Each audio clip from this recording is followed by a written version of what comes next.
Minute પછી આવો છો તો બી હાલ દુકાન ખોલી છે. સ્ટાફ લોકો ફ્રેમો લે છે પછી ત્યાં મૂકતા નથી. સર કસ્ટમર આમે વધારે ડિસ્કાઉન્ટ માંગે છે. અરે આમાં નથી વધારે પોસિબલ, ના પાડી દો. લો સર આ રિપેરિંગ કરી આપો ને. આ રિપેરિંગ તો નહીં થાય, એવું તમારે નવા જ લેવા પડશે.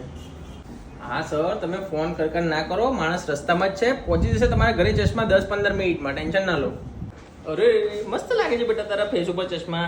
તારા પપ્પાને કહું તને લઈ આપે. હા મેડમ, સરને ખાલી પ્રિઝમ અને સાઇઝના ક્લાસ સમજાવી દેજો. ઓકે. અરે સાહેબ યાર, તમે ફોન કર ના કરો, પેલા છોકરાને પેટ્રોલ પતી ગયું, હું પોતે તમારા ચશ્મા આપવા માટે આવું છું. ગાડી અહીંયા રાખો મેડમ. આમાં સારું દેખાય મેડમ કે આમાં? આમાં સર. આમાં સારું દેખાય કે આમાં? હાલ સારું દેખાય કે ગ્લાસ મૂકું તો સારું દેખાય? સર આ મૂકો ત્યારે સારું દેખાય છે. કાલ સાંજે તમારા ચશ્મા આવી જશે madam. Okay sir, thank you. આ શાકભાજી બબ્બાજી લાવવાનું, શોરૂમ વધારે નીકળ્યો હું.